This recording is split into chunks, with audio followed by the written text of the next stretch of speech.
Olá a todos, é com grande prazer que venho conversar com vocês no segundo simpósio brasileiro sobre cidade e paisagem à natureza, sobre rios na paisagem urbana.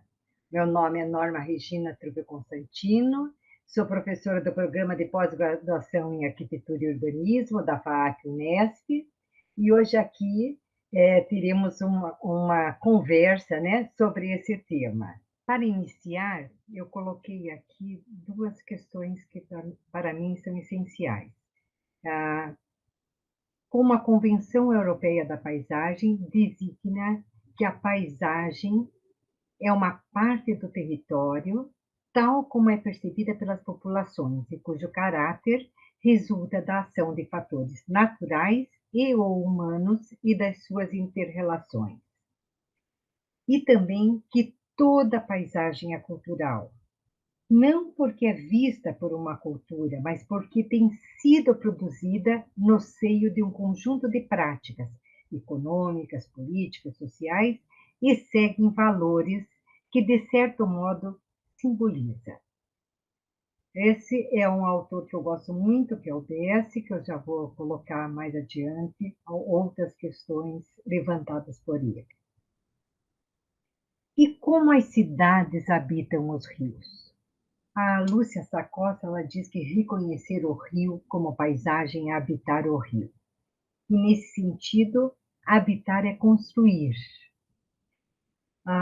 E quando a intervenção humana no seu processo de construção e, portanto, de transformação do mundo revela e valoriza ainda mais os significados e os atributos da paisagem, vai tornando-os visíveis. Por esse enfoque, muitos de nossos rios ainda estão por ser habitados. Coloquei aqui algumas imagens que mostram essa visibilidade, que é uma palavrinha que eu quero que vocês coloquem aí anotada.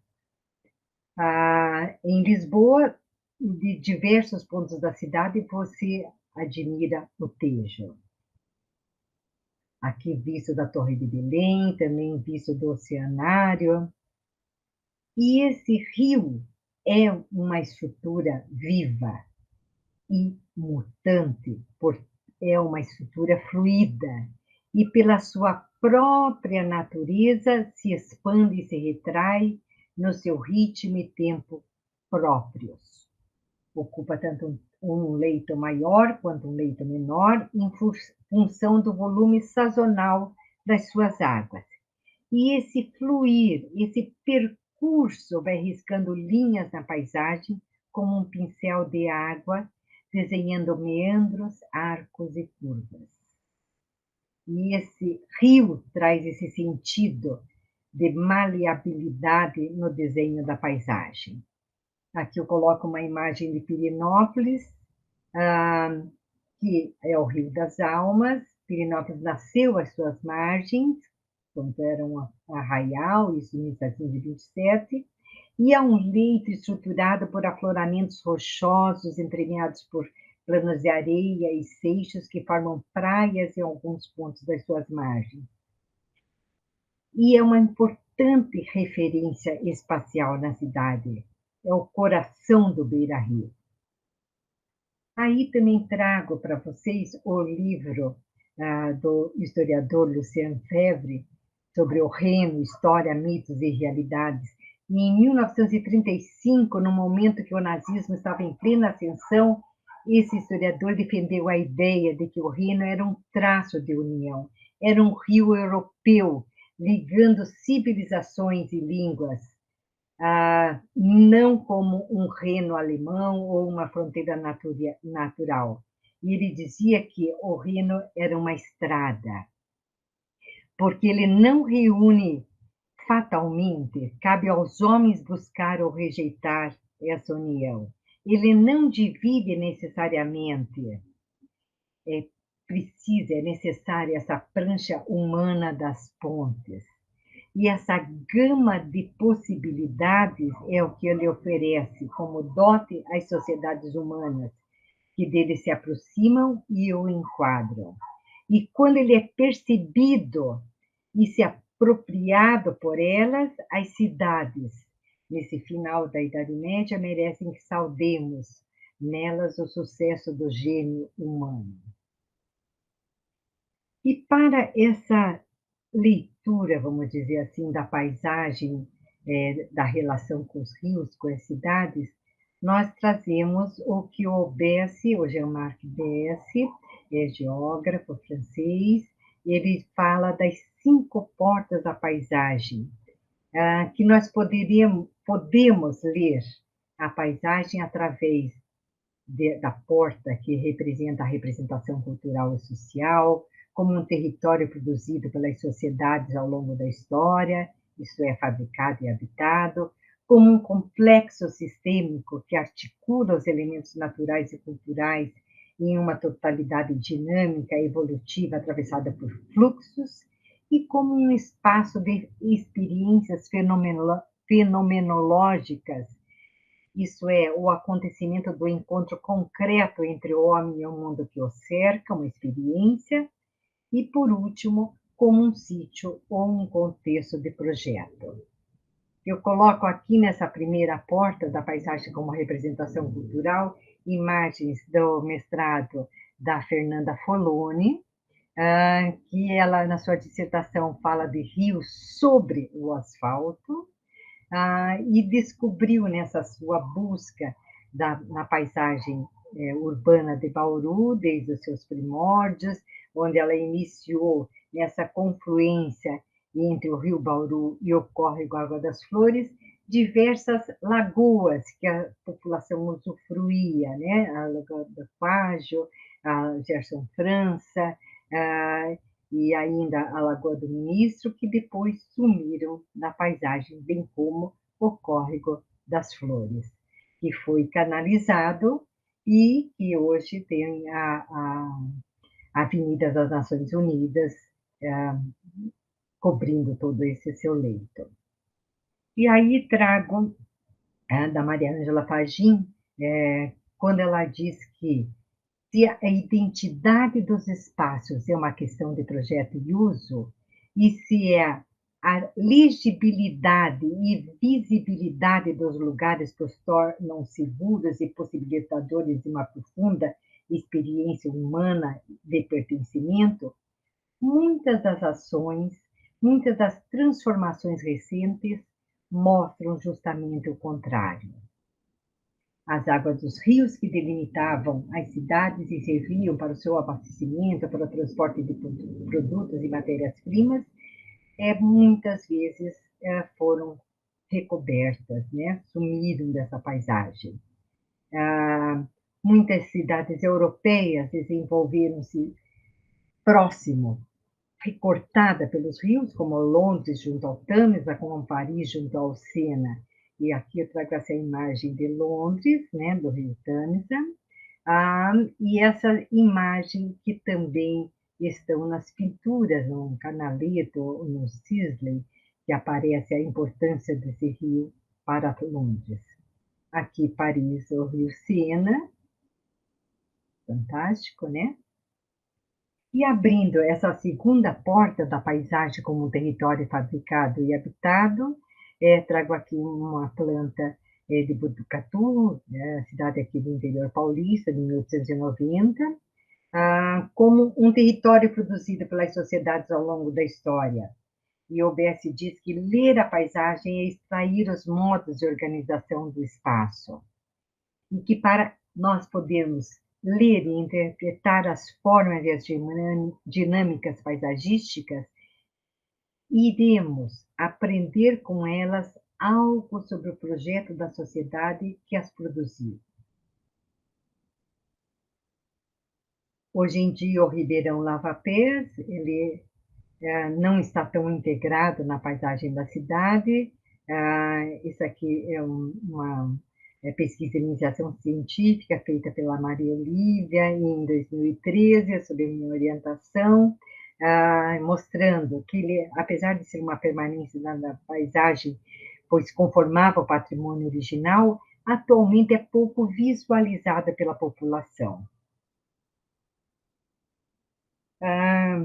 No meu doutorado, também, estudando Bauru, e a construção da paisagem dos fundos de vale, foi verificado que o rio era um elemento determinante da paisagem urbana, condicionando a sua estruturação, e que, historicamente, foi muito importante, porque as suas bacias, as suas microbacias, elas conformavam as fazendas que deram origem à cidade, e aqui é mostrado nessa imagem.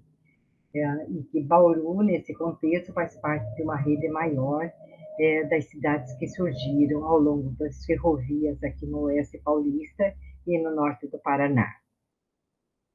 Dispostas paralelamente umas às outras, as ferrovias e, consequentemente, os núcleos de povoamento e áreas plantadas foram assentadas nos espigões das bacias fluviais que acompanhavam os espigões divisores de água dos rios Paranapanema e Peixe, a Sorocabana, os rios Peixe e Aguapií, na Alta Paulista, Aguapií e Tietê, na Noroeste, e Rio São José dos Dourados e Grande, na Araraquarense. Estudamos, junto com os pesquisadores do projeto temático FAPESP, cerca de 30 cidades que surgiram ao longo das 4 linhas férreas no oeste paulistas, e, posteriormente, coordenamos um projeto também FAPESP sobre rios urbanos no oeste paulista, voltando a essas cidades estudadas anteriormente, para verificar, que foram, onde os rios foram tão importantes no seu início, para verificar como estava a situação no momento atual. E 4 cidades ao longo da Araraquarense, da Alta Paulista, da Noroeste e da Sorocabana, verificando que a grande parte dos rios encontravam-se canalizados.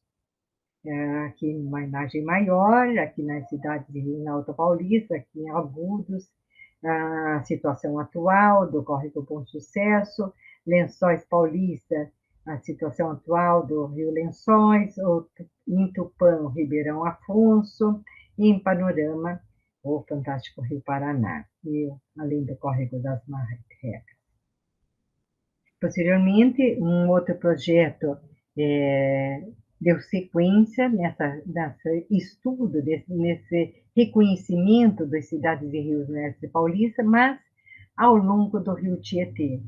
E, assim, algumas cidades foram pesquisadas, cerca de 12 cidades, analisando essa relação entre o rio Tietê e as cidades situadas às suas margens, aonde possibilitou, né, descrever essa relação de interferência entre as duas variáveis, rios e cidades, observando alguns aspectos, a questão das permanências, a forma de ocupação, a sua inserção nos planos diretores participativos e outras legislações municipais, e a relação entre os habitantes e o rio Tietê. Tem uma imagem em Sales, na Praia do Torres, e assim levantamos algumas questões da presença de planos diretores, se ele era um município de interesse turístico, se era uma estância turística, se havia tratamento de esgoto, se havia coleta de resíduos sólidos, se havia projetos de recuperação da orla do rio e se possibilitava a visualização do rio Tietê, e se havia praia. Também, após mais 3 bolsistas desse FAPESP, que estudaram em Porto Feliz, Sorocaba, Itapura, Ilha Solteira, Arealva e Tereza Barreto. Aqui o rio Tietê, né, em Igaraçu. Aqui em Ibitinga, verificando que havia um vínculo afetivo por parte dos cidadãos com os rios, principalmente no Tietê e no Jacareguaçu, onde acontece o uso efetivo das águas por parte dos moradores para atividades de lazer passivo e ativo, pescar, praticar esportes. Aqui, em Sabino, o córrego Esgotão, que agora nem é mais chamado, é um braço do rio Tietê, impulsionou o lazer e o turismo, atraindo pescadores e banhistas na praia de Sabino, que é o principal ponto de lazer do município. Aqui também o rio Tietê em Sabino, observando no final dessa pesquisa que o rio Tietê, na sua relação com as cidades, pode assumir diversas funções utilitárias, abastecimento, pesca, irrigação, circulação, transporte, recreação, geração de energia e extração de areia. Econômicas, com empreendimentos imobiliários, loteamentos para chácaras de recreio e indústrias, sociais e recreativas, locais de socialização, espaços para eventos, estética, beleza cênica, bioclimáticas e ambientais, né? E o rio, apesar da degradação da paisagem, é visto como um potencial turístico e econômico. No entanto, poucas ações vêm sendo realizadas visando um planejamento sustentável. E abrindo a terceira porta do BEST, a paisagem como um sistema, como um complexo sistêmico que articula os elementos naturais e culturais em uma totalidade objetiva, porque sabemos que a complexidade da paisagem, ao mesmo tempo morfológica, forma, constitutiva, estrutura e funcional, e não devemos reduzi-la dividindo-a, porque a paisagem é um sistema entre o natural e o social. O conceito de sistema é muito utilizado na arquitetura da paisagem, e essa totalidade dinâmica e evolutiva percorrida por fluxos cuja natureza, intensidade e duração são muito variáveis, conforma a história da paisagem. Aqui uma imagem de Agudos, que é o nosso grupo de estudo, de pesquisa, cito, fez o plano diretor, também muito interessante, assessorado pelo grande urbanista Bernardo Secchi, isso em 2006. Ainda na quarta porta da paisagem para o BEST, né? A paisagem como uma experiência fenomenológica, esse espaço de experiências sensíveis rebeldes às diversas formas possíveis de objetivação, pois possibilita que a entendemos como um acontecimento do encontro concreto entre o homem e o mundo. A Gabriela Rosa, no seu mestrado, ela fez esse estudo aqui na Orla de Barra Bonita, mostrando as áreas e pontos de preferência e de rejeição pela população, então pontos negativos e positivos, etc. E daí ela também estabeleceu uma nuvem de palavras em que a população entrevistada, né, através de questionários, colocou como sendo importantes aqui em Pederneiras, né, hidrovia, lazer, tranquilidade, empresas, natureza, economia, paz. E o Bessi diz que esse ponto de vista, né, fenomenológico nos ajuda a perceber essa relação com a população, as suas diferentes atitudes diante do espaço, no nosso caso o rio, né, que são consideradas portadoras de saberes e significados. Aqui o resultado da percepção da população em Barra Bonita, o que gostava mais de usufruir e quais as melhorias que deveriam ser feitas. Isso pode ser visto na sua dissertação de mestrado, aqui no PPG-ARC, por uma ressignificação do Rio Tietê no Oeste Paulista, Barra Bonita e Pederneiras. Aqui outra orientanda do mestrado, a Ariadne Bruno, trabalhou com Pereira Barreto, cuja paisagem foi obliterada com o alargamento do rio Tietê, né, visto as transformações ocorridas, e que a população perdeu referências significativas, né, principalmente a Ponte Novo Oriente, o cemitério, a antiga estação da Estrada de Ferro, a estação do Sandira. E o Mene, que é um autor também que eu gosto muito, ele diz que a paisagem faz parte do conjunto de ideias e memórias que unem as pessoas. E essa memória é uma fonte de modelos a serem reproduzidos no presente, uma possibilidade de retomar essa relação dialética com o mundo dentro do processo histórico a partir das permanências, pois as permanências são um passado que ainda experimentamos. Essa construção da identidade dos lugares é fundamental quando levamos em conta a memória e a identidade, e isso amplia as possibilidades de valorização e preservação ambiental.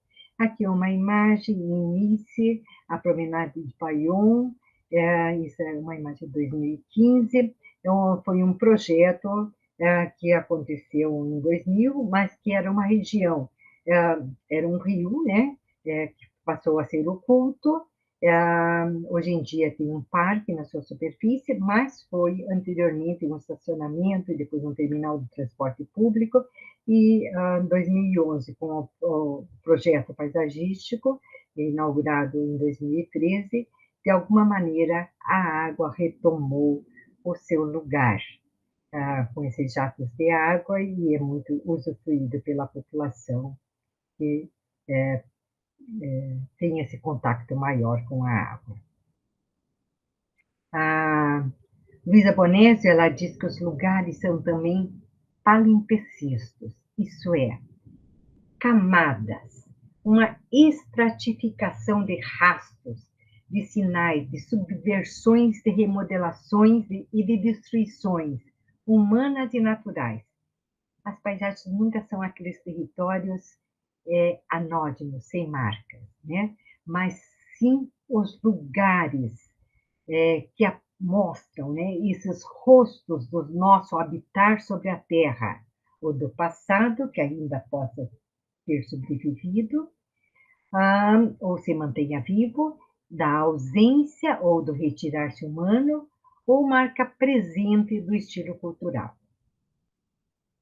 E, por último, a última porta que o Besse fala para lermos a paisagem como projeto, como sítio ou contexto de projeto, ele diz que nós devemos levar em conta 3 direções que não se excluem. O solo, que possui uma espessura que não é só material, mas também simbólica, e aí tem essa estratificação, esse palimpsesto de rastros, né? O território e o entorno natural. E, nesse sentido, quando estudamos os rios, é importante que esse rio seja visível, que possibilite o contato, tanto acesso visual, como o acesso físico às suas águas. E que, para um espaço público ser acessível fisicamente, ele precisa estar não somente sem barreiras para entrar, como também conectado a caminhos de circulação. Como fazer, então, para valorizar a água ou mesmo o rio, se os modelos vigentes de urbanização tendem a escondê-los cada vez mais? Aqui ainda são visíveis, aqui o Parque Paradão, no Rio Lençóis, o Parque do Povo, Córrego da Prata, em Lençóis Paulistas, aqui o Parque Ecológico do Baguaçu, em Araçatuba, o Balneário Municipal de Panorama, ao longo do Rio Paraná, aqui o Parque Ecológico do Pinheirinho, em Araraquara.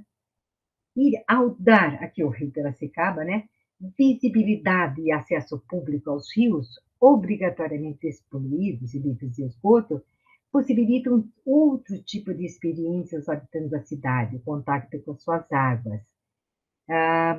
Uma experiência complexa, de diferentes níveis e que possibilita diferentes cenários. Não dava para deixar de colocar o Rio Piracicaba, né? Aqui a passarela Pincel, que é a passagem de pedestres, isso da passarela de 1992, aqui a passarela Ninoel de Pacheco, aí a Rua do Porto também. Então, esse acesso é fundamental. O MEN diz que o acesso é essencial para o rio, ao longo de suas margens e através dele pelas pontes. Então, essa conectividade, mostrando aqui em Coimbra, aqui também em Coimbra, essa possibilidade de chegar ao rio, aqui no Porto, né? Também a ponte ao lado, sobre ele. Essa conectividade também apresenta como um atributo físico importante e consiste nas conexões entre as águas e dessas com os demais componentes urbanos, em todas as escalas, promovendo um movimento contínuo e interligado. Aqui em Praga, Rio Vlapa. E aqui é um mapa turístico, né, do Rio Thames, no Tâmisa, em Londres, né, que você pode passear em barco, né, em suas águas, e aí possibilita a visualização da cidade com seus pontos notáveis através desse passeio no rio como uma estrada, né? Aí a primeira passarela para pedestres sobre o rio Tâmisa, construída entre 1999 e 2002, a Millennium Bridge, projeto do Norman Foster. Aqui, essa possibilidade de visualização e valorização, tanto no Lago Ornamental, em Avaré, como no Parque da Orla, em Presidente Epitácio, aí o Rio Paraná também. Então, é necessário a criação de meios que gerem novamente essa visualização e valorização dos recursos naturais e da água por parte da população. A paisagem urbana precisa ser pensada e reprojetada para direcionar o olhar do cidadão para os rios e córregos. Aí o Parque da Represa, em São José do Rio Preto. A Lúcia Sacosta, ela termina dizendo que visíveis e com acesso público, as águas ampliam seu papel social e cultural, ganham uso coletivo, reforçam a relação de identidade da sociedade com o bem natural. E a pergunta é visibilidade aqui, o Rio Bauru, né, canalizado ao longo da Avenida Nuno de Assis, com desenvolvimento acelerado e sem planejamento, fez com que os rios se tornassem esgotos a céu aberto, aí adotou-se um discurso higienista originário do século XVIII, que buscava melhorar a salubridade das cidades, e a canalização dos rios e aterramento de áreas alagáveis foi transferindo a população para locais não visíveis aos olhos humanos. E esse alto grau de impermeabilização dos solos, bem como a elaboração de projetos de drenagem inadequados, presentes no histórico da urbanização brasileira, tem acarretado inundações frequentes na época de alta pluviosidade. A ocupação das áreas dos rios não foi apenas fruto da ocupação desordenada, mas também causada por ação de técnicas disponíveis para a restrição da área dos rios, visando disponibilizar áreas para urbanização. Aqui o Rio Bauru, vista do viaduto, que hoje em dia foi levantado esse peitoril, aí não é mais possível vê-lo, próximo à Estrada de Ferro. A Fernanda Foloni, no seu mestrado, né, que eu já falei para vocês do Rio sobre o Asfalto, ela diz que houve várias fases, uma fase higienista, onde os rios foram restringidos, canalizados, contaminados, houve uma fase corretiva, após a Conferência de Estocolmo, em 1972, e com a ECO 92, uma busca pelo desenvolvimento sustentável, buscando essa recuperação de cursos d'água, áreas verdes, aumento da permeabilidade e, muitas vezes, a renaturalização dos rios. Quando vimos que o rio perde essa visibilidade, então há uma perda também de memória e identidade. O rio foi perdendo seu papel, oprimido pela estrutura viária. O antigo traçado da água e seu significado torna-se memória de um passado esquecido. Aí o Córrego das Flores, quando era visível, e atual Avenida Nações Unidas, onde ele só aparece nas inundações nos períodos chuvosos. Então, aí o Parque do Povo, em Presidente Prudente, em 1982, foi implantado sobre o córrego Veado, canalizado. Então, essa questão da artificialização, que é uma abordagem estritamente urbanística, é oposta da naturalização, que é uma abordagem integrada entre as dinâmicas urbanas e ambientais.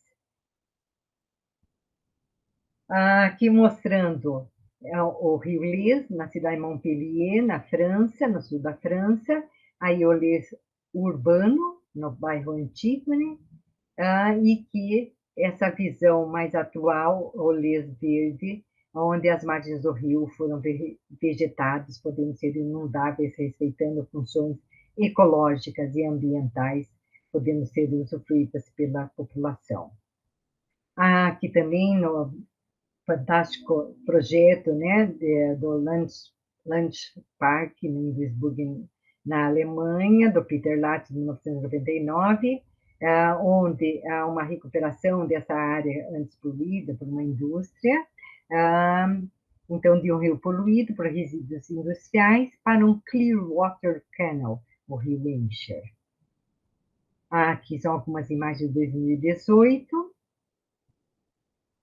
Então, essa transformação do antigo canal do Rio Encher em um canal artificial de água limpa, que é abastecida por águas de chuva, ganhou em toda a sua extensão pontes, plataformas, para que a população consiga se aproximar antes contaminado, o esgoto já está selado. O canal faz parte de um sistema de retenção de água da chuva, proporcionando prazer estético e simbolizando uma solução ambiental.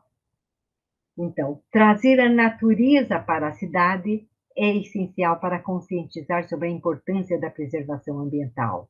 É um desafio para a arquitetura da paisagem, onde a Adriana Serrão fala que procura frequentemente renaturalizar para devolver às paisagens empobrecidas e degradadas a capacidade de se desenvolver novamente por si, retomando os processos de crescimento e de autorregeneração imanentes de que foram privadas. Então, essa questão da conectividade é fundamental. Os rios são importantes corredores biológicos que permitem a presença e circulação da flora, da fauna no interior das cidades. Também importante como valor social, proporcionando esse convívio coletivo e o lazer, e que possibilita expandir as dimensões culturais e ambientais. Aqui eu mostro um exemplo em Curitiba, o Rio Belém, que foi essencial no início da cidade de Curitiba, aqui em Forquilha, né? O Rio Ivo e o Rio Belém deram origem à cidade, à primeira vila, né? Da Nossa Senhora da Luz dos Pinhais, que deu origem à cidade de Curitiba, e ao longo do tempo ele vai aparecer engessado aqui ao longo do Bosque João Paulo II. O passeio público foi o primeiro parque da cidade, e ele abastecia o lago do passeio público, era uma área pantanosa, e que hoje em dia ele já não mais abastece, a água vem de outro local, porque está muito poluída. Aqui o Parque São Lourenço, onde ele faz parte de um sistema de retenção da água da chuva para evitar a inundação no centro da cidade, o Bosque do Papo que eu já mostrei, a Rua Mariano Torres, onde ele passa canalizado, na verdade ele está canalizado na rua paralela a Tibagi, e aqui é quando tem maior volume de água, ele também tem um canal seco e que pode expandir essa água. Ele só vai aparecer novamente próximo à rodoviária e depois ele vai chegar no Rio Iguaçu. O Miyazaki ele tem um esquema que eu acho fantástico, que ele mostra a urbanização não planejada e os impactos sobre a água, quando acontece a impermeabilização, tudo que vai proporcionar, né, ao aumento da inundação, onde assoreamento e lixo também vai ajudar nessa inundação, e também vai diminuir a redução e disponibilidade da água, também quando há lançamento na drenagem dos esgotos, a poluição hídrica e uma redução e disponibilidade da água. Bom, nessa questão toda, esse conceito de conectividade também acontece no nível ambiental e social. No momento em que a água representa um fator essencial para a sobrevivência dos sistemas sociais e ecológicos e que sua escassez e conflitos pelo seu uso constituem um dos maiores problemas da atualidade, as condições de equilíbrio do planeta é afetada, né, e torna-se urgente que haja uma reflexão profunda e abrangente sobre a sua conservação, sobre a limitação nos usos, sobre a sua poupança e eficiência. E a arquitetura deve desempenhar um papel relevante nesse sentido. Esse é um texto da Saraiva, esse é um texto de 2005, e numa das questões em que a água aparece e que valoriza esse contato com as pessoas é nos parques, né? Aqui é um parque em Munique, em Garden, um braço do rio Isar, imagens de 2018, e que quando ele tem um volume maior de água, as pessoas surfam e atraem muitas pessoas ao seu para apreciar esse contato com a água. Esse é um projeto, são imagens da internet, ao longo do rio Hudson, em Nova York, um projeto agora 2021, inaugurado recentemente, Lytle Island Park. Também que achei muito interessante trazer aqui, né? Apesar de toda essa questão da pandemia, foi um novo lugar aberto ao público, né? Em maio de 2021. É uma ilha formada por 132 enormes tulipas de concreto sobre os pilares do antigo Pier 54 no Rio Hudson, projeto do arquiteto inglês Thomas Heatherwick, do Heatherwick Studio, o mesmo responsável por aquele fantástico mirante de Vessel, também ao longo do Rio Hudson, com uma firma de paisagismo, Nielsen, uma área de 11 mil metros quadrados. Também houve a contribuição da fundação da família Furstenberg. A vegetação é variada, mudando conforme as estações do ano. São imagens da Life Daily, aqui mostrando na primavera, verão, outono e inverno. E uma outra cidade que eu acho fantástica nessa relação com a água, aqui em São Paulo, né, a cidade de Indaiatuba, tem um museu da água, que vale a pena ser visitada. Era onde antigamente havia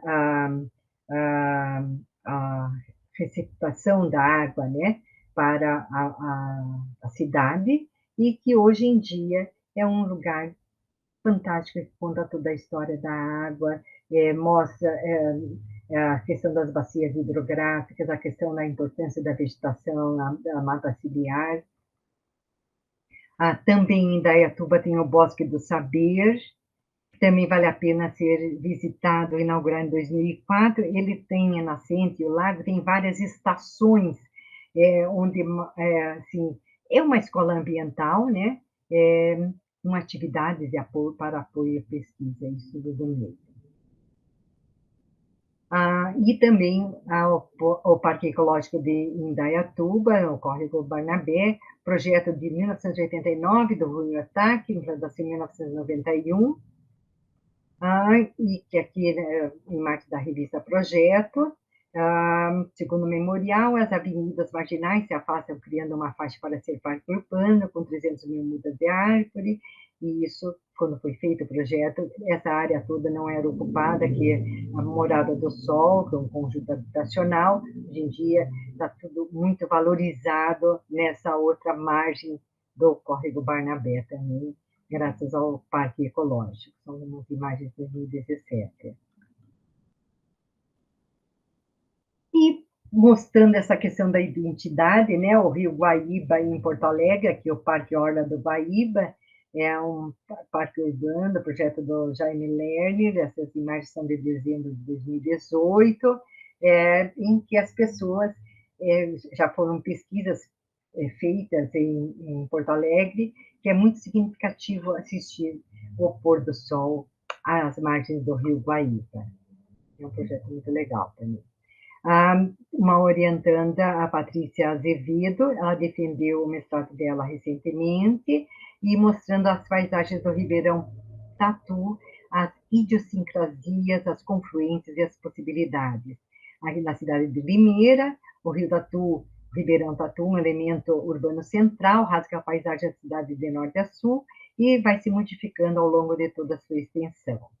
E para compreender e analisar a paisagem do Ribeirão Tatu, ela fez toda uma pesquisa bibliográfica e documental, uma pesquisa de campo, identificando as estruturas espaciais e ambientais, observando o uso, comportamento, atividades, fez um levantamento fotográfico para a leitura da paisagem, aplicou questionários, na medida do possível, né, através de formulários do Google, nessa época de pandemia, também fez entrevistas com técnicos da administração municipal e criou mapas de leitura da paisagem, que ela chama de layers, demarcando potenciais e problemáticas. E ela utilizou 4 das portas do OBS para fazer essa leitura da paisagem, que ela dividiu aqui em 4 trechos do Ribeirão Tatu, para, no final, mostrar o mapa de confluências e potencialidades e o mapa de problemáticas.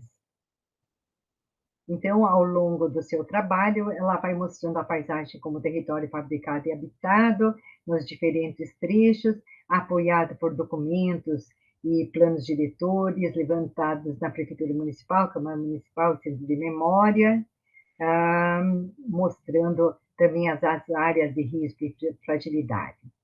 Aqui a paisagem através da representação cultural e social, aqui também no trecho 1, ela também buscou, através das informações, nos requerimentos e indicações da Câmara, notícias nos jornais e nos sites, né?